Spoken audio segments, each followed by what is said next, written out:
Thank you to each of you for being a part of this week and being a part of this session and for the incredible work you do as stewards of all that is the soil that you are working with, the land that you're integrating with, the relationships that you're journeying along, and the cosmos that we live in. So I have deep gratitude and deep appreciation for each and every one of you, your hearts, your souls, and who you are. So thank you. And I am very, very excited to be wrapping up the Soil Summit with Stewart Lundy. He is a biodynamic farmer. He is the Director of Operations of JPI, the Josephine Porter Institute for Applied Biodynamics, where they make preparations and host workshops, and they are a resource of information and knowledge for the biodynamic community, not just in the USA, but throughout North America, South America, and really the world. They are looked at and referenced all around the world by biodynamic practitioners and people who are just wanting to learn about biodynamics and research biodynamics, and they're just a wealth of knowledge. So I thank you for all the work that you're doing at JPI, Stuart, and I thank you for being here today. And he's also him and his wife have Perennial Roots Farm, where they steward cattle and sheep and hogs and a market garden, and that's in and a CSA. And one of the things I love about Stuart is he brings this vibrant, childlike wisdom of curiosity to the conversations that he has, the writings that he muses, the insights that he shares, and the questions that he asks. And that to me really embodies what composting is about. Composting, both the compost that we make for our soil and composting all the adversities that kind of come through life. And I think they marry each other so beautifully and eloquently. And one of the things I love Stuart is he reminds me to be in grace for myself as a composter who's making compost and learning through my mistakes and my wins as I make compost, and also be in grace with myself as I learn new things and when I learn something isn't exactly as I understood it to be, because there's always wisdom and new learnings, even when they're different than what we expected they might be. So thank you for joining us for this conversation, Stuart, and thank you for sharing your insights about how to revive your soil with biodynamic compost and where to start and what to do next as we learn and grow through it. Well, thank you for your gracious introduction. Um, yeah, thank you.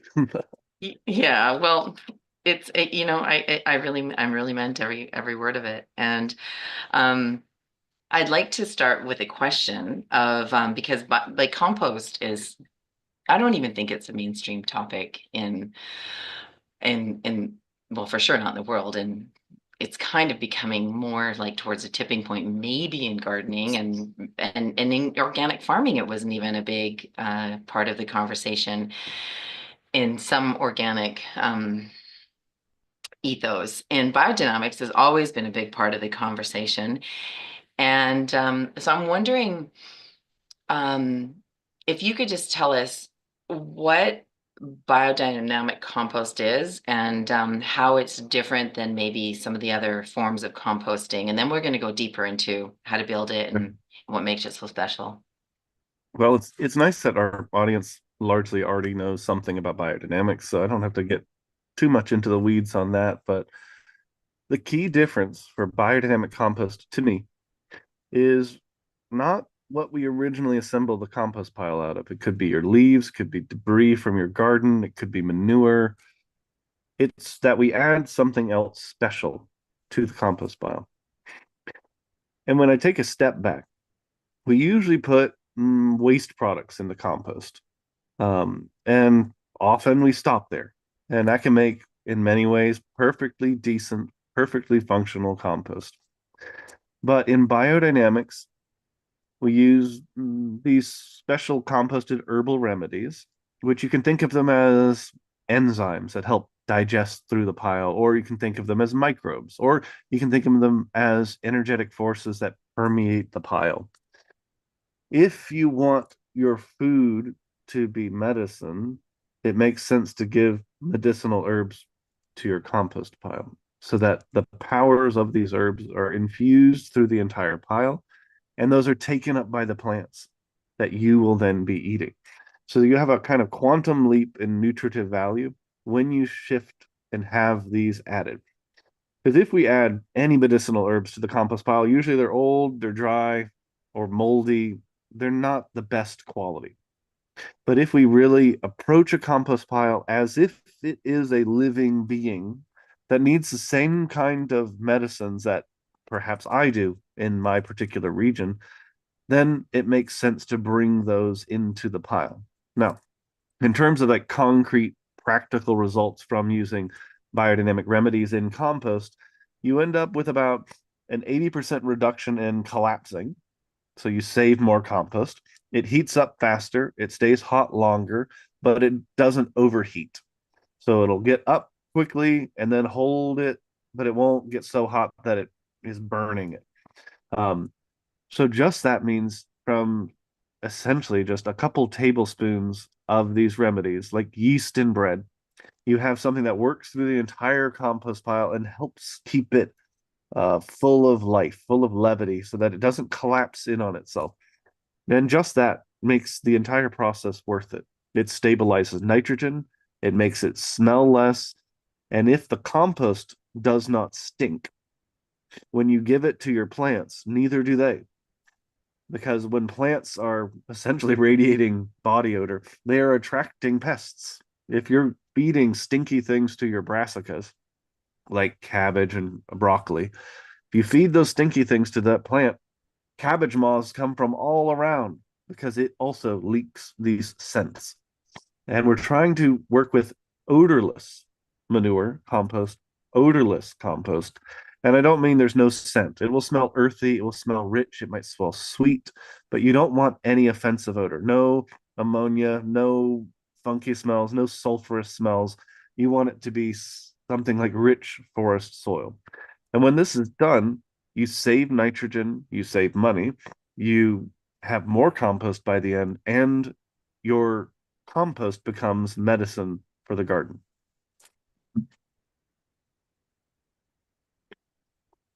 So if it's medicine for the garden, does that mean it's medicine for our bodies? Exactly. I think of these as being forces that were lost in the soil through overcultivation. They used to be there, but they took eons to develop. Topsoil left to nature's devices takes centuries to develop, even just a fraction of a percent. Mm. So, how do we get them back into the soil? We have to draw on particular plants to restore them now because we don't have time to wait for desertification to reverse itself. And given enough time, it can. But for humanity's sake, we have to act now and we need to restore to the soil things that used to be there in just fine doses. It doesn't need a lot to be there. And we need to do that. So then, yes, all of the plants become infused with the qualities of yarrow, of chamomile, of stinging nettles. So they become medicine in a way that other foods simply can't be. Mm-hmm. And you said, Stuart, that the biodynamic compost pile does heat up. And is there a certain temperature that we're shooting for or reaching for? Yes. Now, this gets complicated because you start to get into like federal regulations, at least in the Mm-hmm. United States, where if you want something to be um, sold legally as compost, it has to reach 140 degrees Fahrenheit for a set amount of time. But Dr. Aaron Fried Pfeiffer, who did a lot of the work pioneering biodynamics in North America, he found that the ideal range was over 110, but under 120. The reason for that is that if you get over about 120, you start to break down proteins and enzymes.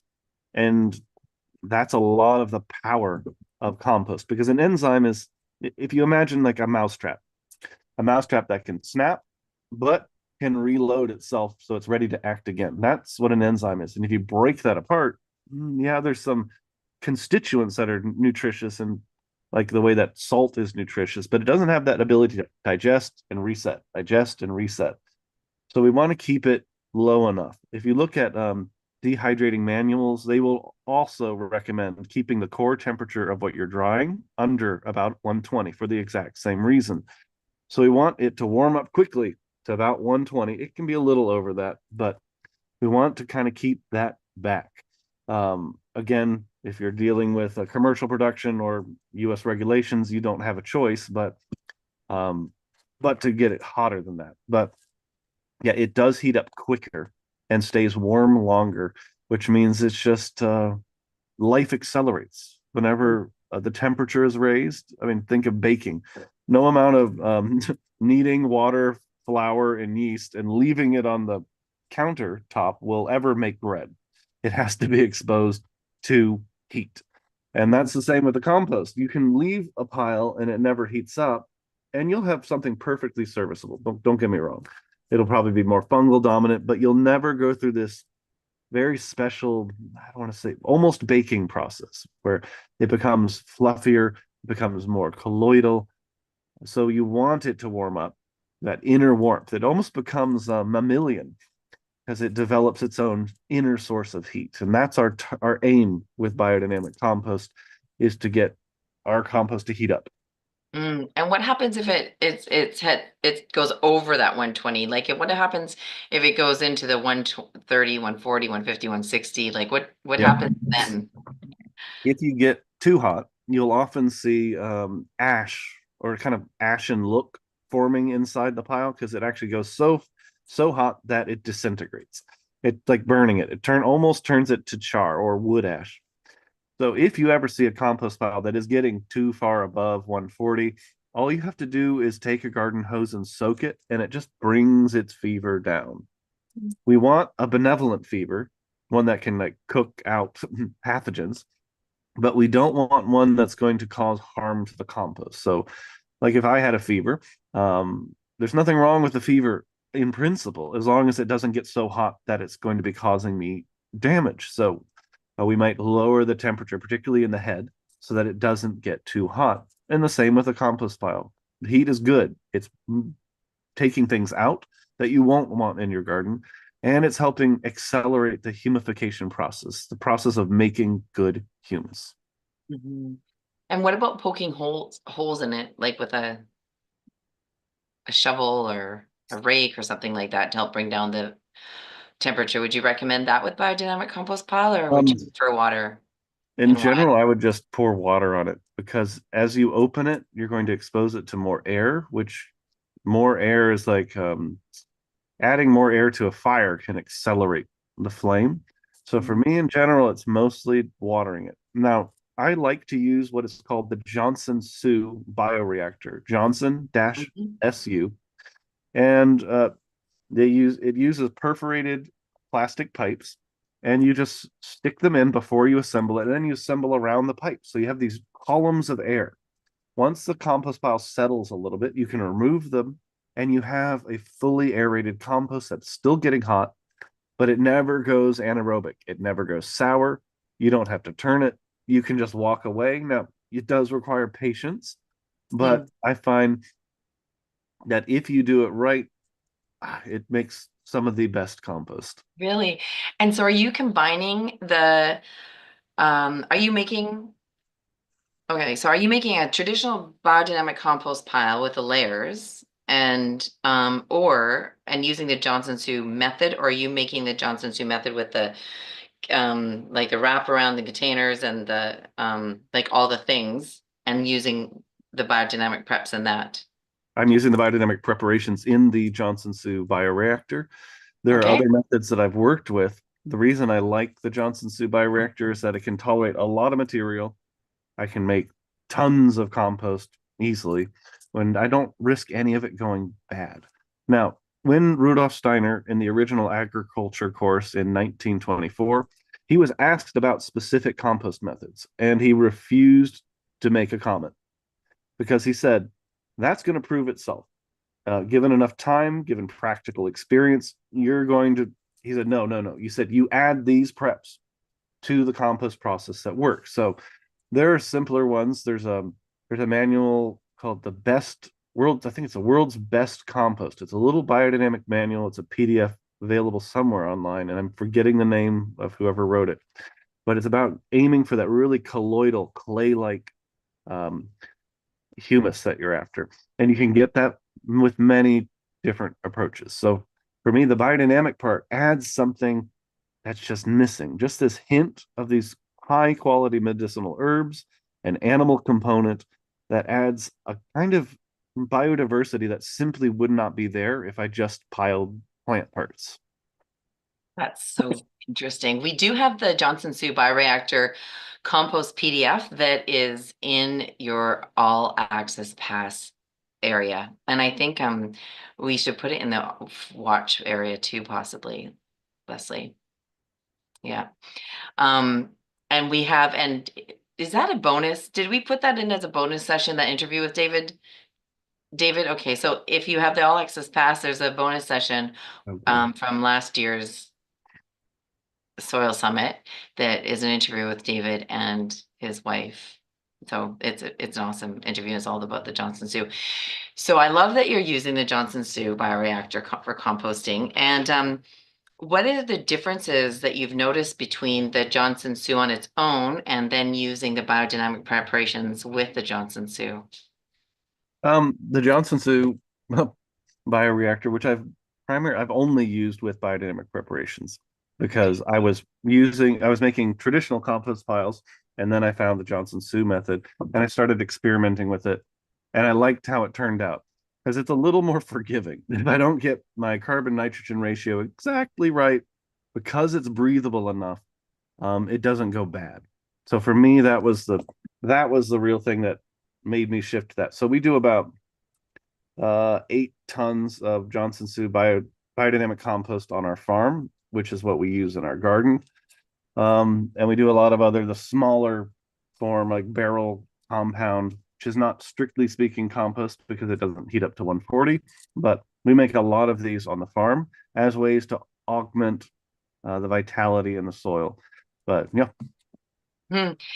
And what did you notice? How does the Johnson Sioux method keep you on track to having your ratios right? Whereas piling it in a traditional biodynamic pile, there was Yeah. more room for error. If you pile everything and you get it a little too wet or a little too much nitrogen, it can collapse in on itself. If you don't have a living, airy, breathable core of straw down the center. Mhm. So you can do it, but essentially you're doing the same thing. If you look at Aaron Fried Pfeiffer's approach to compost, he actually shows making columns in the compost pile down the center of a windrow. So he's doing something that later will be used in Johnson Sioux bioreactors much earlier, but he kept these tunnels of air to make sure that it stayed full of oxygen. You can do something similar, but it's horizontal. It goes around the base of the center of the pile, and you just kind of fold, kind of like opening a book of straw, and just stack that down the center, and the whole thing is breathable. That makes amazing compost as well, but really it comes down to what's most practical for you. Yes, yes, yes, yes. Oh, and that's important that that sinks in, right? In this moment, it's really important for you to find and use a composting method that works best for you and for the way your brain works, for the way your farm works, for the way your garden works, for the way your life works. Like that is probably the one of the best tips of any composting tips there are is to find the method that works best for you. Yep. So tell us about how you use the biodynamic preps within the Johnson Sioux and like where they're where you put the preps in and what each of them do. So the biodynamic preparations, if you want their radiant effect, you want them deep enough into the compost pile so they don't just escape. So about halfway through the compost pile, I will add the individual compost preparations. Or if I'm using something like the Pfeiffer compost starter, I'll activate that and I'll mix it and kind of spray in every layer as I'm going. So it's just all through the entire pile. Um, my approach to composting has shifted to being largely cow manure from our cows. And I'm spoiled because we have cows. And then shredded oak leaves, and I mix the two together, and it's largely just that. That plus some minerals that I might need, and the Pfeiffer field compost starter, and then I tumble those together so they're nice and mixed up, and then dump that into the Johnson Sioux bioreactor. So it's all nice and mixed. I used to do more layering, but I found sometimes you'd end up with some part that didn't quite get as transformed. And by tumbling it with some water, manure is on all of the leaves or all the material that I'm working with.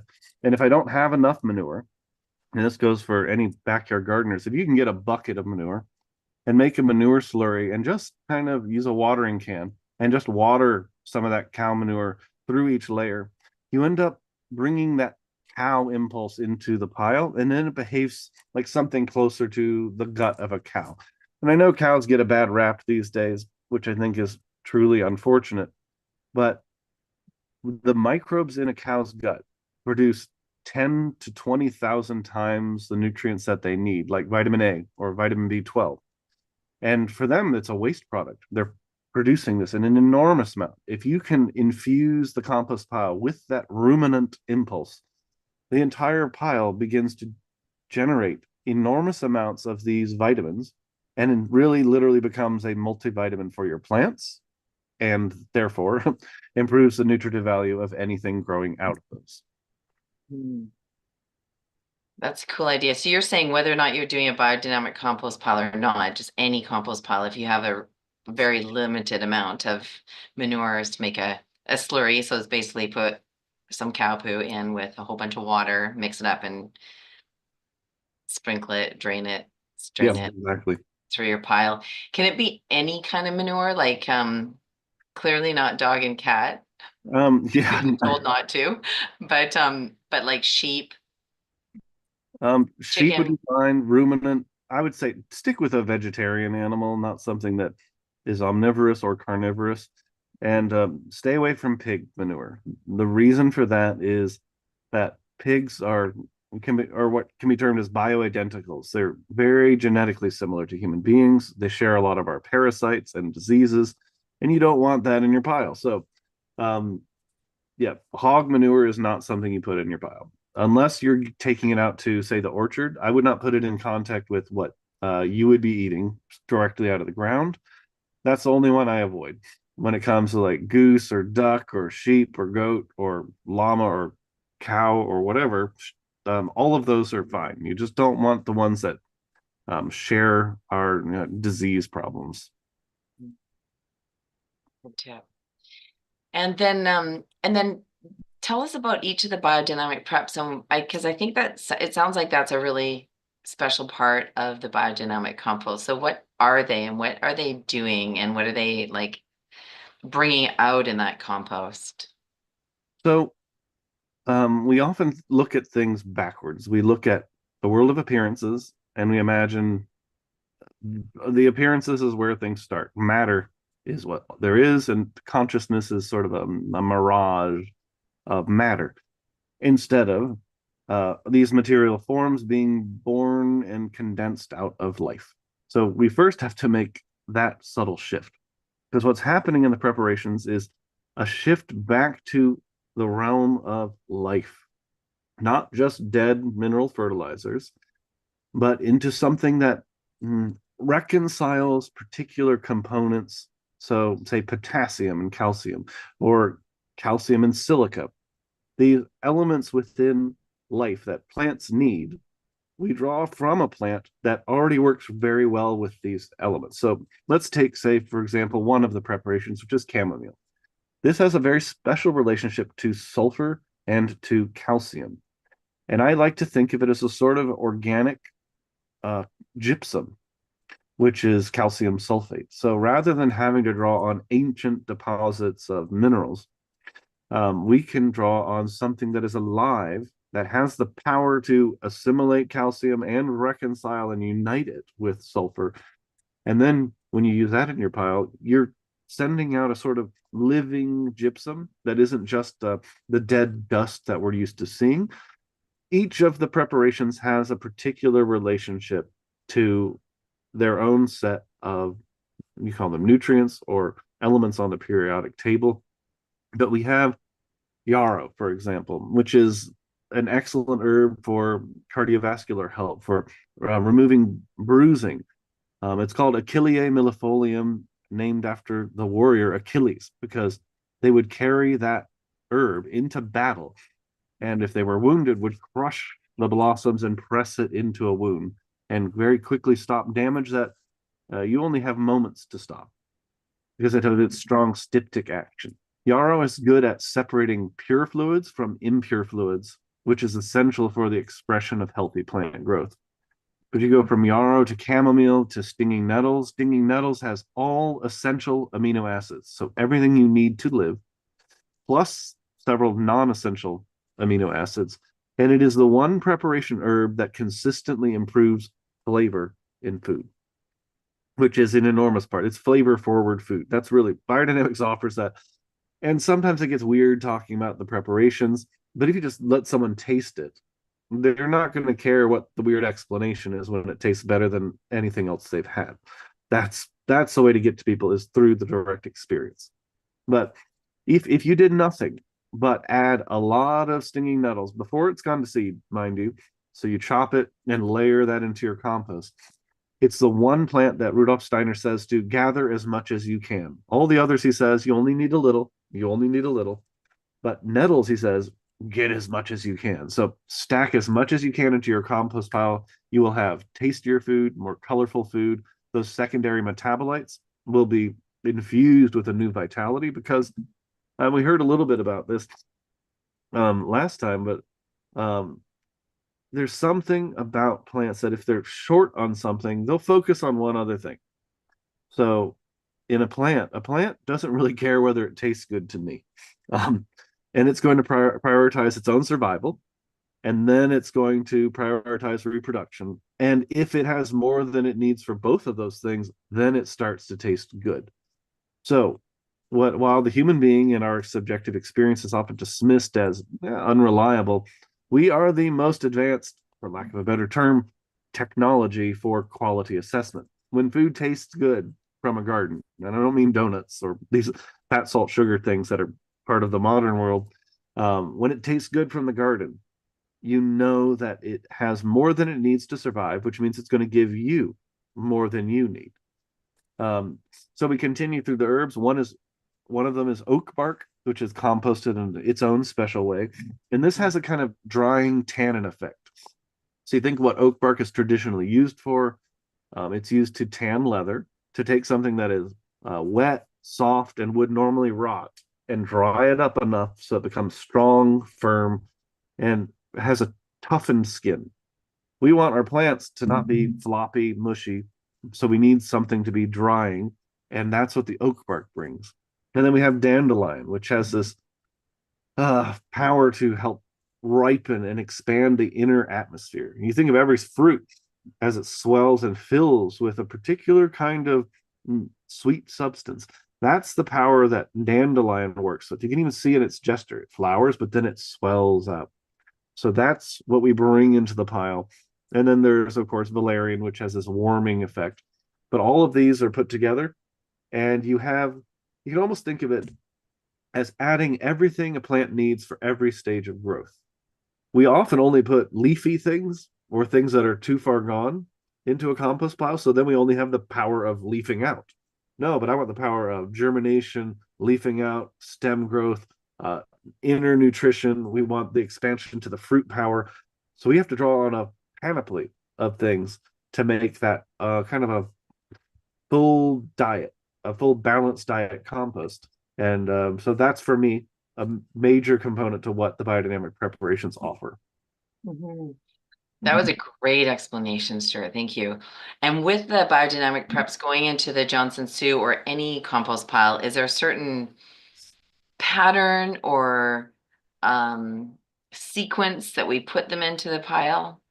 There are a lot of strong opinions on this, and I'm of the opinion, which is probably equally strong, that nature is very forgiving. The fact that they are put into the compost pile at all, that's the main thing.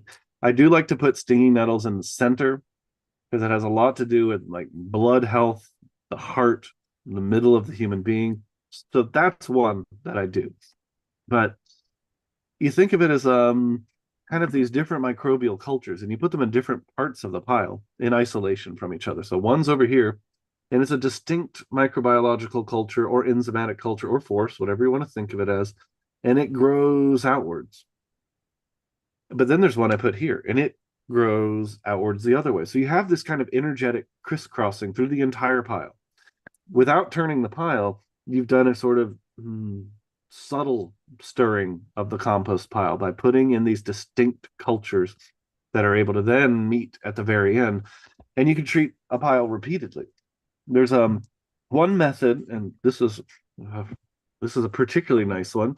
Enzo Nastati, who's based in Italy, he says if you have a compost pile that goes cold and you want to fire it up again, dig down into the center of the compost pile and add there a loaf of organic sourdough bread that you have soaked in red Concord grape juice right down in the center, and then bury it again. By his accounts, and I know several people who've tried this, including myself, the whole pile heats back up again without turning. There's something about combining the grape and the bread at the heart of the pile that just wakes it to new life in a whole new way. Wow, that is something new for me. That's very, very cool. And so if a person wanted to honor the placing of the preparations, how would you put them into the pile? I put stinging nettle in the center. I kind of make a cross. Stinging nettle in the center. I put yarrow here. Opposite yarrow, I put um, the oak bark, and then adjacent to yarrow, I put chamomile. Opposite to which I put dandelion. And then there's some debate about how valerian is meant to be used. Some people will spray it over. Aaron Fried Pfeiffer, by the end of his life, was creating his own hole with that and pouring that into the pile and spraying it over. But the most careful reading with valerian is that it's really meant to mobilize and activate phosphorus when you are spreading out compost, which is to say, when you take the compost out and you're finally putting it on the garden and you spray that with valerian, you have this immediate mobilization of phosphorus, which is the number one single limiting growth factor in plants. But somehow, and it's not because phosphorus is present in valerian, it's not that, but there's something about the life activity that encourages the right process that then makes phosphorus available to plants. So you want that when you're applying your compost. So it's not just compost, which is carbon and a bit of nitrogen. You want there to be phosphorus along with it. So that's the pattern I use, and I also spray out valerian whenever I'm doing the soil spray, the Biodynamic 500. I combine that now with the valerian preparation, and with I think much enhanced growth. Oh, wow. So you combine the valerian with the BD 500 when you're applying it. Oh, that's Yes. very cool. So with the preparations and using them in the compost, um when you are not when you are applying them differently than the maybe prescribed method and putting them in, sometimes it sounds like you're layering them. How do you do you do it the same every time, Stuart, or do you intuitively change it up all the time, or like how do you decide and figure out like what's your process of Sure. integrating the preparation? Um, I used to experiment, and then I would read someone else's method, and then I would wonder, well, maybe that person's right, and I'd try that one. And now I'm to a point where I arrange them by what I feel are their planetary configuration. So, stinging nettle for me, Steiner says it belongs growing around the human heart, while some people associate that with Mars because of its prickly burning sensation. If you dig down to nettle's root, what it leaves behind, it's gold. It's golden roots. So for me, nettles both growing around the human heart and having the golden root has this solar relationship. I put it in, or you can just think in terms of human organs. The heart's in the center, so we put it there. And each of these, I think of them as mirroring where the other system belongs in the human being, because we're really trying to make, I don't want to say it's not quite a prototype of the human being, but we want to restore all the forces necessary for all the organ systems in the human being. Our last speaker spoke about people have like exhausted kidneys, for example. Well, when are we putting things from the kidney system into our compost? Only in biodynamics do we think to do that. And that's where we stuff yarrow, which is a diuretic kidney herb, into the bladder of a stag and age that for basically a full year before putting it into compost. We are restoring kidney forces to the compost pile in a way that then you don't have to eat kidneys. If you want to have better kidney health, you just eat food that's grown off of the compost pile, which has kind of a full range of um, subtle forces from the animal world combined with a plant herb. And I think of the sheaths as a relatively simple, which is each mammalian sheath in biodynamics is the organ that contains the process that each herb is intended to influence. So the bladder contains yarrow, which is intended to influence the kidney and diuretic system. Oak bark isn't put into a desiccated skull and aged in that because it's meant to influence the drying up around the roots of the plant and so forth. But you bring in not just animals, not just plants, because it's a mistake to think of human beings as merely another animal. We're way more complex. The fact that we're having a Zoom meeting is just baffling, really. It's amazing what human beings can do. It's amazing what we can do for evil as well. But we're anomalous in the whole world of animals. So it's about using it right. So Rudolf Steiner, in his medical lectures, recommended that it's not enough to make plant remedies for human beings because it treats us too much like an animal. So we must also incorporate something from the astral animal realm, which is why, in my mind, the biodynamic preparations use something animal combined with something medicinal from the plant world.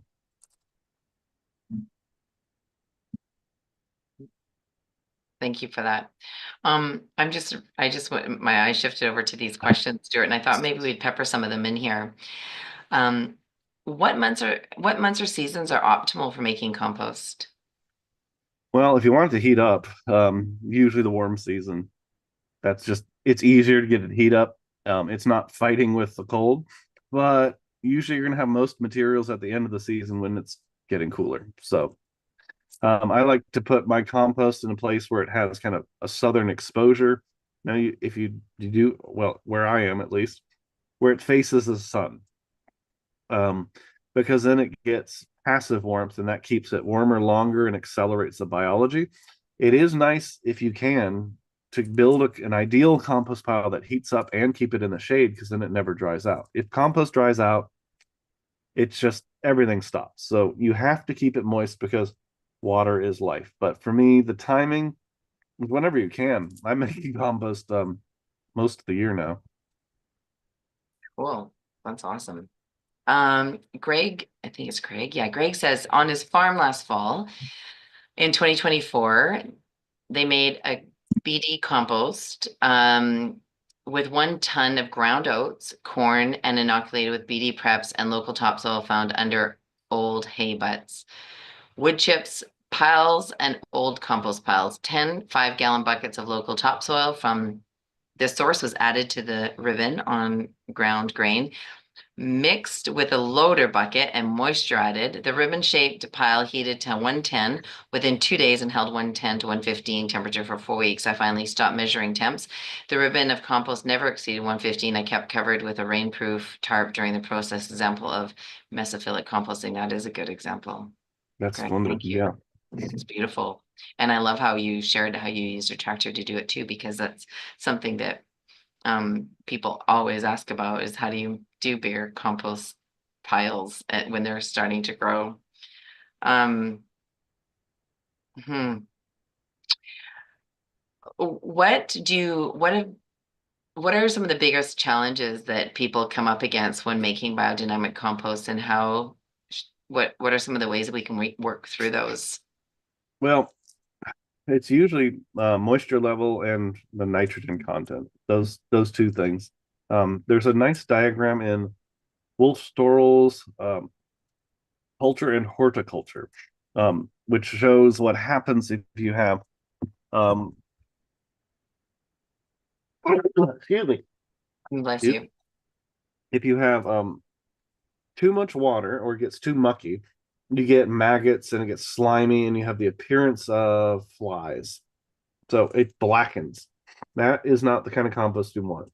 On the other hand, if it's too airy and maybe you have sand in it, you're going to get those little roly polies, pill bugs through it. Now it's better to be slightly more airy than it is to be mucky and anaerobic, because when it's anaerobic, it produces all sorts of these. Essentially, they're toxic compounds that both they smell bad, they're not good for you. You feed that to your plants, you're going to have more pests, and you're going to then have to wrestle with that when you eat that food. So compost pile should not be dusty or ashen, and it should not be black, but it's better to be slightly dusty and too airy than to be too sour. Right in the middle, you kind of want this rich chocolatey brown, not black. Black, it's gone anaerobic. So that's the biggest, at least for me, that's the biggest challenge that I have faced, is making sure that things don't go anaerobic.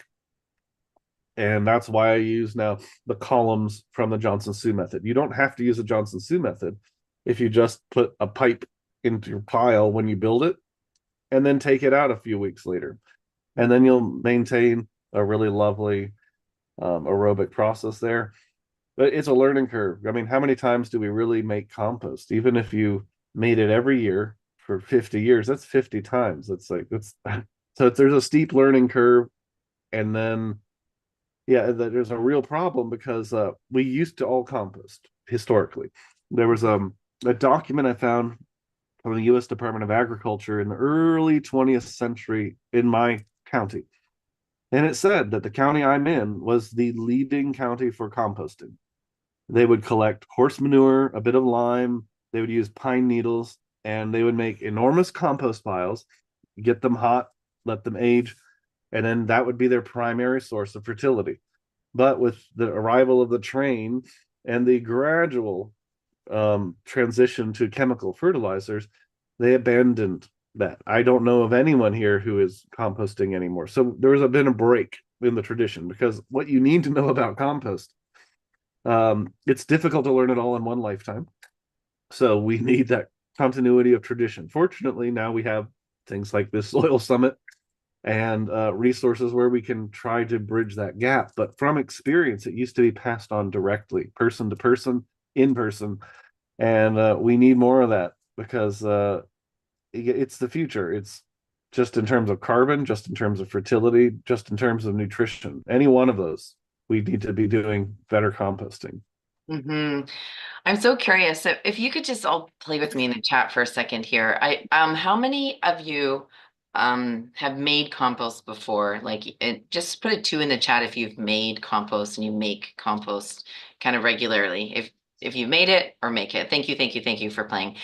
And 3 if you've never made compost before, or you've just kind of maybe tried but not really done it. So 3 if you're brand new to composting, never done it before. No newbies, no newbies in here. Everyone's already done it. That's That's amazing. awesome. Yeah, yeah.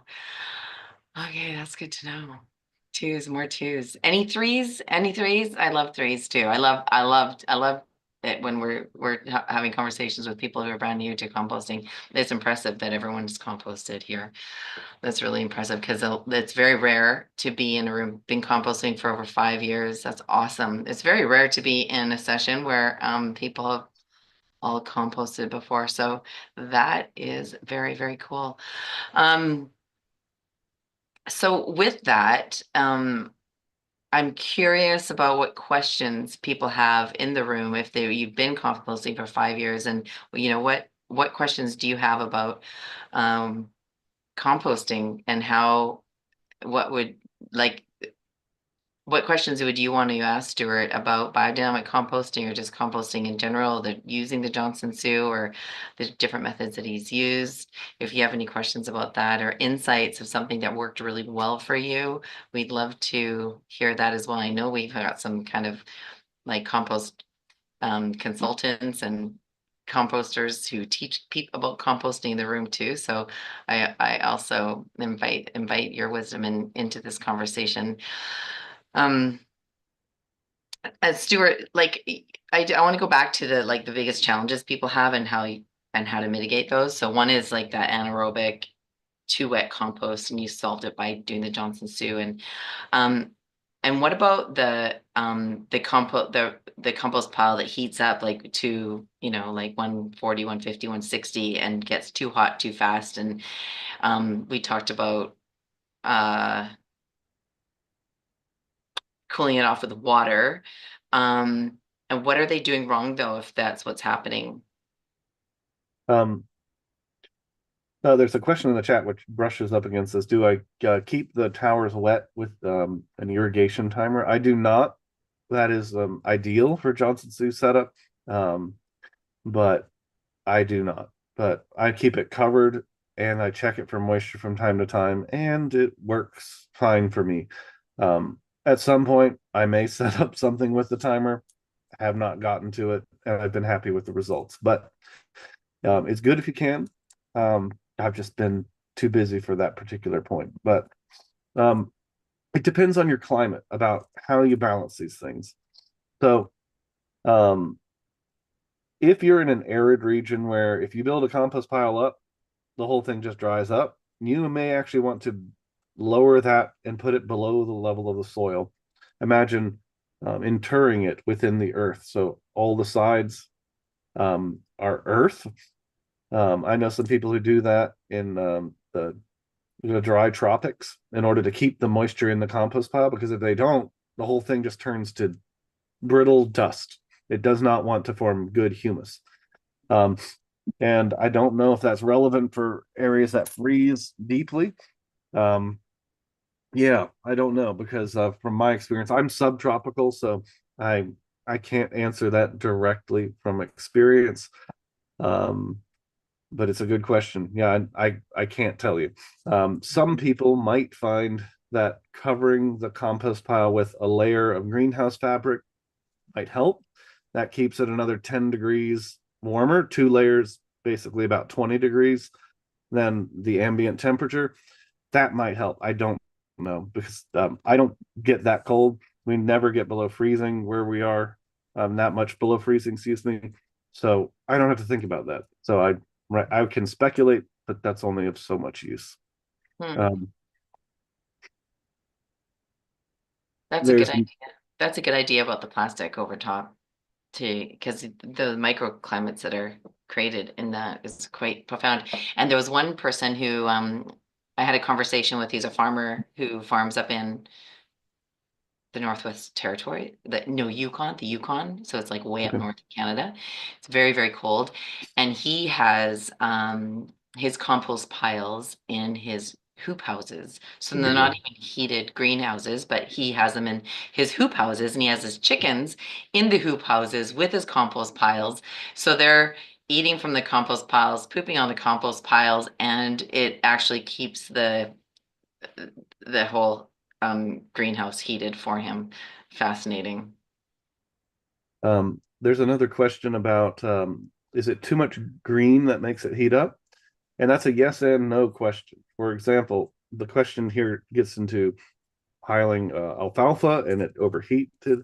Um, it's complicated because alfalfa does have a significant content of protein, which is a nitrogenous compound, but it also comes down to surface area. If you take grass clippings, which on every chart says it's a low nitrogen stock for compost, if you pile of grass shavings by itself, it can catch on fire.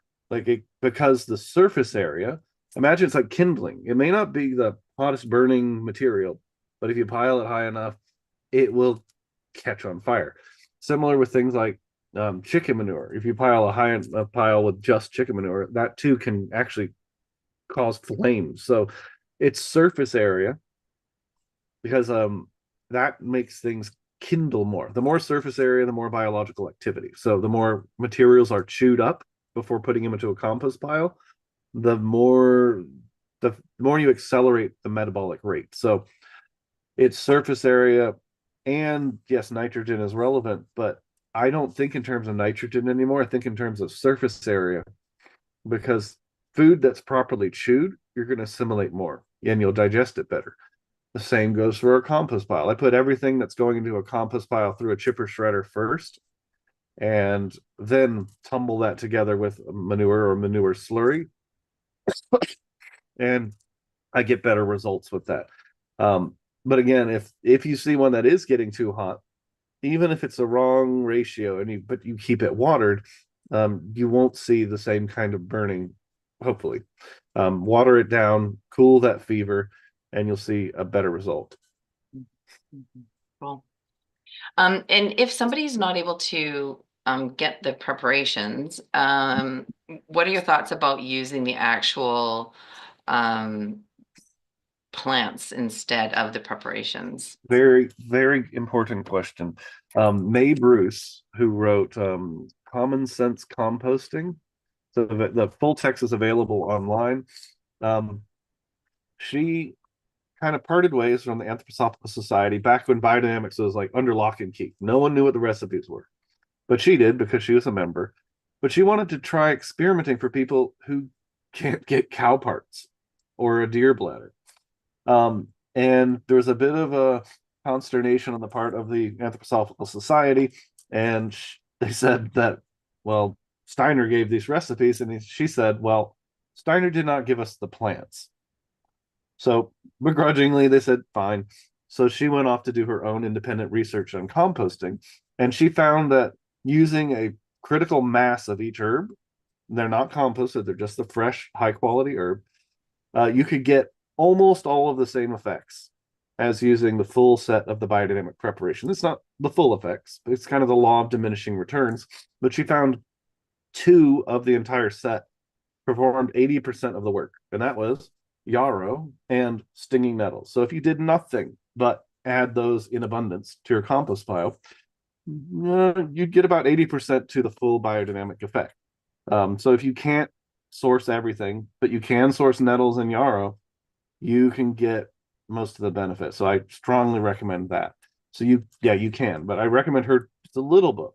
But I think it's inspiring because not everyone has hooves or horns or whatever, or can't order from JPI. I know customs has become a bigger problem, so sometimes preps get stuck at the border going, say, into Canada, which is infuriating to the farmer and frustrating to JPI because they get sent back damaged and don't make it across. That's so you can do just the herbs, absolutely. Mhm. That's great. And what about because a lot of people try to source the animal parts from the butchers, and the butchers are like, it's a hard no. And so the next thing is you can go to your local farmers and build relationships with them, and that can take time. And then also a lot of people don't let their animals grow with horns anymore. Finding hunters that hunt is helpful. Um, Um, and another thing you can do if you have a slaughterhouse or butcher, there's often a form. They may not even be aware of the form, but you can take leftover animal parts for research purposes. So that is a way often to not to get around the regulations, just to fill out the right form. Because if you just ask for them, they're like, no. But then it's for research purposes. They're like, oh, I didn't know that was an option. And then you can get it. Night, Stuart. Thank you for that. Hmm. Katrina said she's been working with May Bruce's work, and she has a particular, you and May have a particular fascination with the divinity of flowers. Beautiful work. And yes, Katrina, I've been watching you and seeing you and you're posting your work on Instagram. It's very fascinating. I love how you're sharing it, your learnings with us. We get to follow along your journey. Have we got all the other questions that have come in? I think so. I think so. Um, Stuart, what what surprised you the most about biodynamic compost? Well, I'll tell you that the thing that first convinced me that maybe biodynamics has something to it is how the Pfeiffer compost starter smelled when I first acquired it.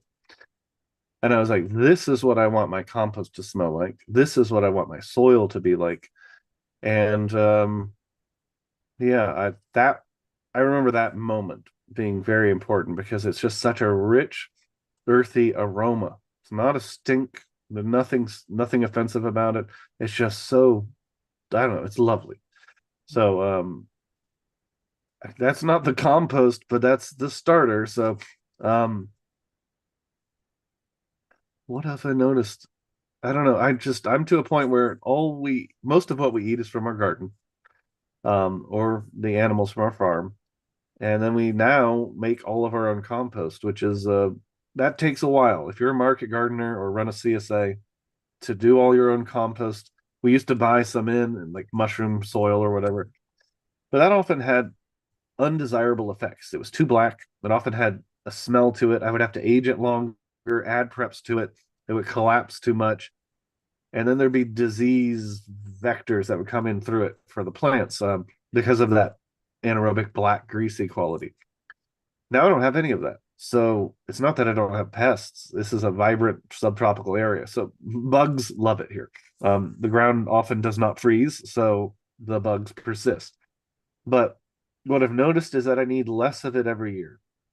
Aaron Fried Pfeiffer recommends when converting a new plot to biodynamics to use 10 tons of compost per acre.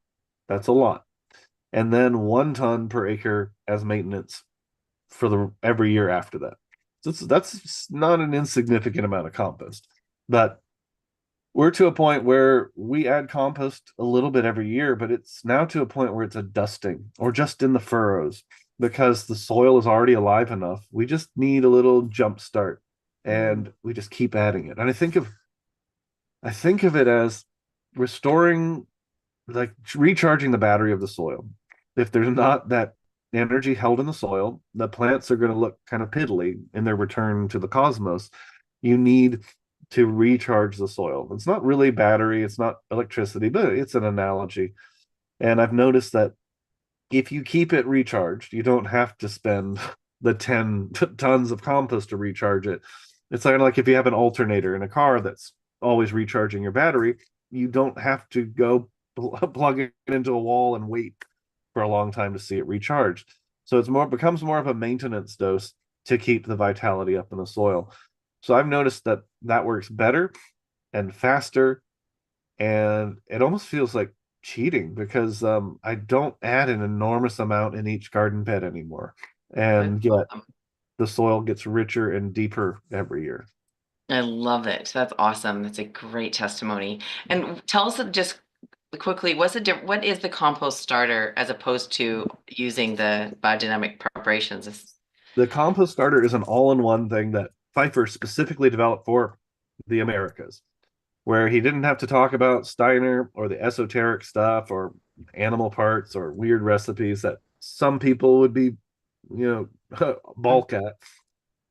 It's an all-in-one, but not just an all-in-one. It has so many different things. There's something like I think there's 60 ingredients in the recipe. Some of it is soil from underneath a nettle plant. It's the fermented leaves of a nettle plant as a tea. Then it's the preparation as well. But this continues for all the preparation herbs. And then there are sprouts and enzyme mash and all of these. And then it's all combined and aged in a special way. All told, it takes over a month to make the whole thing. and it takes an enormous amount goes into it. By the end, and we've had it tested, there's no E. coli, no salmonella, no pathogens, and it's just such a rich, sweet smelling product. So you get the full effect of the biodynamic preparations and a host of other things. There's Dr. Christine Jones talks about the liquid carbon pathway and cover crops, and she talks about how you need 4 functional groups, which means if you do a cover crop and you have 4 basically different families of a cover crop and you grow those, you have total nutrient cycling just from that. So you have a borage family plant, you have an aster, you have a legume, you have a grass. You don't need the legume, but it doesn't hurt. Well, we also have that sprouting process that goes into the fifer. So when you spray it out, the field experiences a phenomenon that is like it got a multi-species cover crop because it has all the enzymatic byproducts of it, plus all the preps. So it is definitely more than the preps, but it is also including the preps. Would a person use the biodynamic preps and the compost starter, or one or the other? You could use both. Okay. Steiner does have a hesitation where he says if you were to combine them all together in one whole in the compost pile, they might clash a little bit. I generally use one or the other. Depends on what day I'm working on something. The Pfeiffer compost starter is a proprietary recipe. So in theory, you could make it at home, but it's a lot of work. Like even if JPI decides to make it open source, it's a lot of work. In theory, you could, but it's not like Korean natural farming stuff. It is onerous, and I mean, it's worth it, but it takes so much in terms of resources and access and time. It's not worth it for most people. You have to be an organization with multiple people who can do that. But yeah, at some point it may be open source, but that's not my call. And right now it is proprietary to JPI. Correct. All right, good to know. Robbie Gass has a great question. It's about what about letting a new pile get to 140 degrees to kill weed seeds, etc., and then add the preps to the pile once the cooling starts? Will we gain all the forces into the pile during maturation time? Well, you're going to have considerable losses if you let it get to 140 and or much higher. Yeah, if you have weed seeds you know you need to get rid of course you have to do that, but you have to be practical. So yeah, you can do that and then add preps. Though I might consider adding preps and then adding that sourdough with the grape juice into the center to start another heating process. That would be my instinct. So there's nothing wrong with letting it to 140 if you have your reason, which is killing weed seeds or particular pathogens. But most of the pathogens we're working with in the soil are cooked out with a low, slow heat of about 120. So, but yeah, if you have to kill weed seeds, I'm not going to tell you not to do that. Yeah, I would do what you suggested. Yes.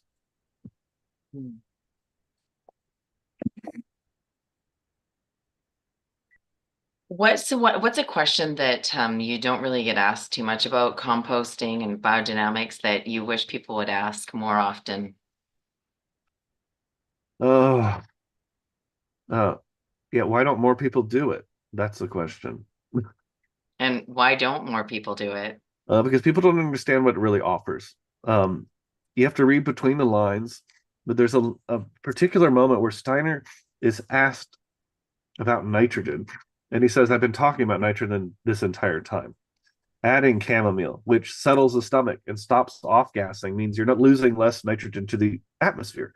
Yarrow, which helps stabilize other things, the entire host of it, nettles, everything is about stabilizing and saving nitrogen, which is money. That's what we pay. We pay for protein value on feed, and that's expensive.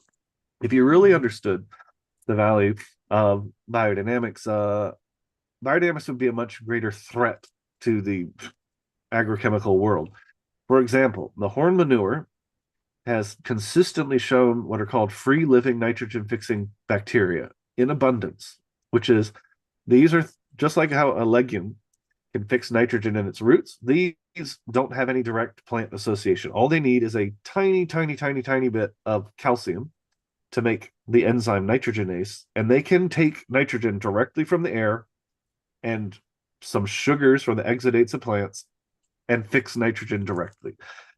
If this were properly understood, that every farm can become nitrogen independent and not need to import phosphorus or potassium, um, it's not asked because either we're not doing it right or people aren't looking for the right things. But if that was really understood, um, man, it would be a revolution in agriculture, because just not having to buy nitrogen, that one thing, is enormous, because nitrogen independence for a farm means all of your profit margins increase and the health quality of your food increases as well. So yeah, that people don't ask, why don't more people do it? I think because maybe we're not looking for what it's doing, but it teaches the entire farm, the field, to breathe in nitrogen in a ratio that corresponds to the carbonaceous liquid carbon pathway that's going into the soil around plants. So it's dynamic. It's always related to what the plants are sending into the soil. So it's never too much. It's very hard to get nitrogen right, because you have to apply it all at once as an instant release or slow release and just pray that you got it right. But of course we don't. Weather is complicated, soil is complicated, and the plants have their own particular needs every day. If we're force feeding them, which is what those do, it's not going to work. But if people ask that question, I wish they asked that more so I could go on my nitrogen rant. So yeah. I like it. I like that question. What other question comes up that you wish people would ask? Oh, do you have to be an anthroposophist or anything? And the answer is no, obviously not. Like, um, anything, like, you don't have to be I don't have to be a technician to know how to use my smartphone. I can use the smartphone. There's no requirement to be a particular thing or to believe a particular thing. It works, and that's enough. There may be benefits to having certain spiritual practices, but it's going to work for itself and speak for itself if you try it. Mhm. And Stuart, what from a practical perspective, what do you just touched on the nitrogen piece of biodynamics, and what is it that you really wish farmers and the world understood about biodynamics and what it can do? Um, that is not meant to be weird. Steiner was asked by a group in what is now Poland to give remedies that could help fix decline in quality of food, seed germination going down, deterioration of the soil, and they wanted remedies. He reached for remedies that, at the time, any diversified farm would have had easy access to: deer, cows, and weeds. It's awful. Leftover parts from animals that you normally don't eat, and weeds that you normally don't eat. So he was looking for ways to grow your own fertility. So if it seems weird to us now, it's because we've become a bit estranged from natural processes. We don't make our own sausage anymore. So all of it seems a bit icky to us. So it's not meant to be weird. It was not meant to be esoteric whatsoever. It was drawing on available plants to make everything better. Beautiful. Thank you for that. Um, Katrina asked a good question. How would you feel, or what are your thoughts about if a large meat processor processing beef, lamb, venison started making biodynamic remedies with their byproducts? Would it undermine the biodynamic movement to have it commercialized? Well, this is a complicated question, because it does say that if these become commercialized, they're going to lose some of their effectiveness. So he says that in the original agriculture course. Now, there was some account in one of the journals from someone who visited the original Koberwitz lecture series, where some German agrochemical company actually approached the group knowing that something had happened there and offered what is the equivalent of many, many, many millions of dollars for a copy. It was that prompted the Anthroposophical Society to lock it down and protect it from uh, commercialization. Now, I'm of two minds here, because on the one hand, yeah, it would not be nearly as good if you made it yourself in a reverent way with community. On the other hand, what if Monsanto had been using biodynamic preparations, even industrial mass produced ones? What if they've been doing that? So I asked that question. I don't think they would be nearly as good. Absolutely, could absolutely agree on that point. But wouldn't it be nice that they did some? Now, then you get to another complicating factor, which is when Paracelsus talks about different remedies, he refers to mumia, which is off the word mummy, that if you use anything from an animal, that its entire quality of life goes into whatever remedy you're making. So if it's a sick animal or an unhappy animal, that goes into the preparation. So you want ideally like bucolic cows that have lived a happy life and with rings of flowers before you make your preparation. That's ideal. No, we do the best we can wherever we can. And if the only option was industrial version, fine. It's not. Thank heavens. But something is lost when it's not on a community level, because it really, these should be part of a gift economy, because they're waste products and weeds, and they should be a gift economy, which is um, the Josephine Porter Institute is, as a nonprofit, tries as much as we can to work on that level to make it work where it's as cheap as we can afford it to be, while keeping the doors open. Now, in an ideal world, we put ourselves out of business because enough people make their own preps that JPI is not needed for that anymore. Like that's part of its aspiration. But there's always going to be some people who can't make their own for one practical reason or another. But JPI is there to plug the gap between practical, messy reality and the ideal world. And since those two never perfectly line up, JPI will probably be here for a bit. But yeah, it makes a difference. It really does. Because you'll find radically different ones just from person to person.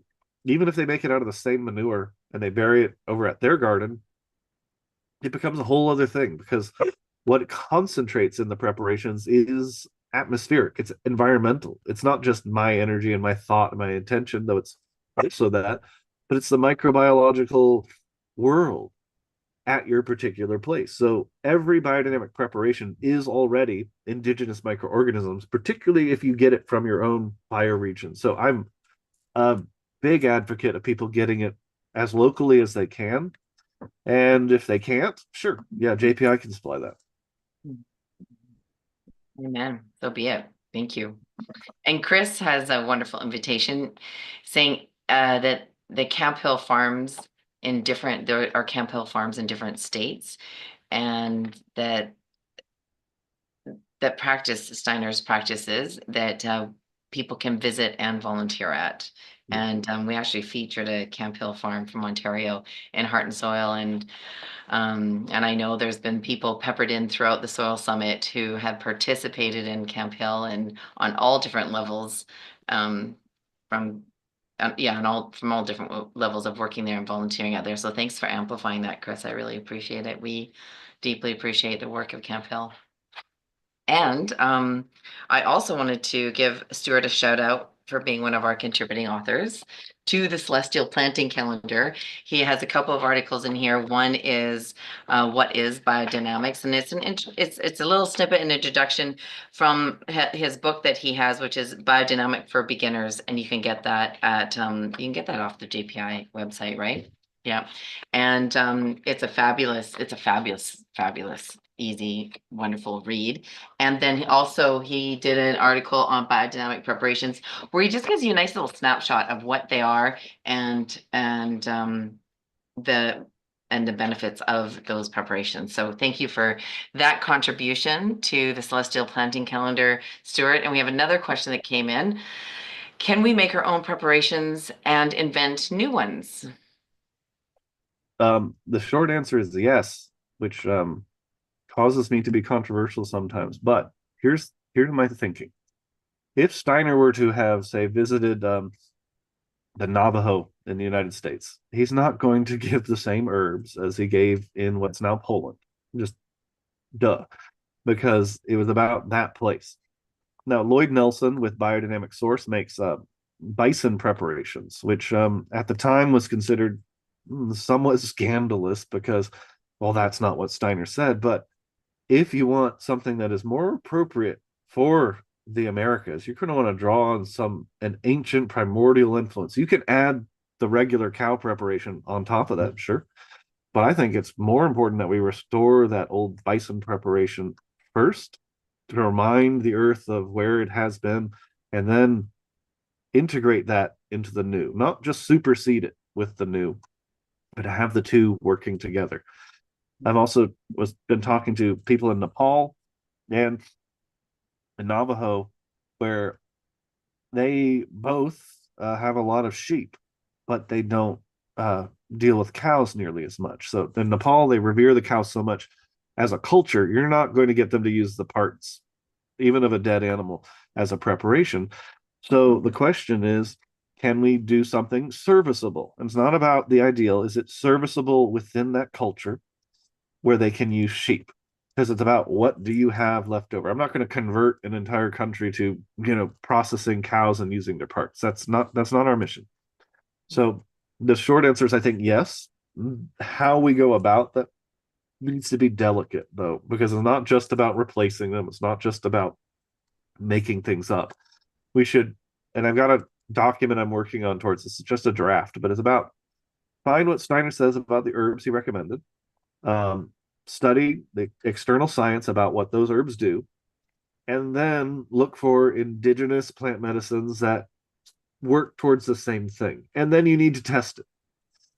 So still keep it above board. Try with a control. Here's a compost pile where I do not use it. Here's one where I do, and report it, because Steiner says it. We can do things that we want just acting out of feeling. That's fine, but we can't expect anyone else to follow in our footsteps if we can't demonstrate the results. So we need to understand it's not just for me. We need to show how it works. So the answer is yes, and we have to demonstrate it. That's a great answer, Stuart. And JPI also offers courses and field days, and you have a newsletter. So can you tell us about any upcoming courses or field days you have? Yeah, we're doing a Pfeiffer method circular chromatography workshop, and you're like, what is that? Well, circular chromatography takes a sample of soil, and you literally develop a photograph from the soil sample, and you get this kind of radiant star image with these patterns in it. And it's a way to look not with an analytical lens, not with a statistical lens, not with generalization, but really to try to peel back the surface and look at the dynamics of soil. What you tend to see are the effects of amino acids, enzymes. Actually, you're looking now at the life that becomes a picture on a photoreactive substance. So we're doing that, which is going to be, I think it's fun. I think you set the intellect aside for a moment, you set your opinions aside for a moment, and then you just have a picture, which you can see and you can feel.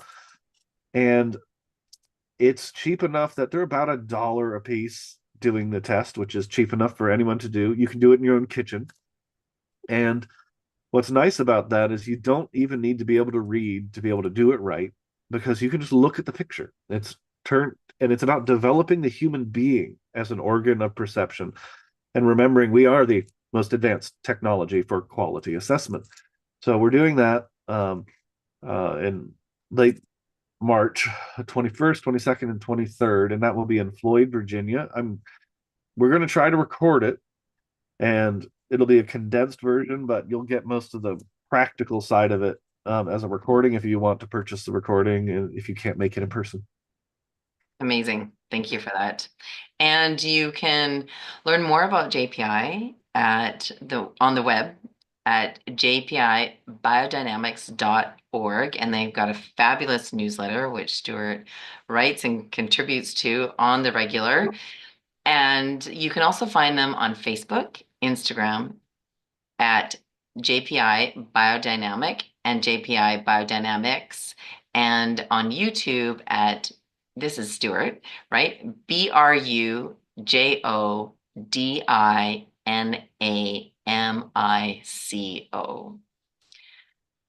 And you can use a discount code Heart and Soil, SOIL, for 10% savings on JPI preps, which they've offered especially for you on behalf of JPI and Heart and Soil. So thank you very much for that as well, Stuart. Absolutely. Yeah. And thank you, thank you, thank you. Thank you for putting the link for your Substack newsletter there. I appreciate that. Stuart, thank you so much for sharing your insights and experience around composting and biodynamic composting, using the preparations in it, and what you've learned, and just how open you are to where we are today in the emergence and expansion of biodynamics while honoring the tradition and Steiner's research and insights around biodynamics and what it is and all the possibilities of where it could go. I thought you just held the space for honoring all aspects on the wheel and all the spokes very eloquently and beautifully. So thank you, thank you, thank you.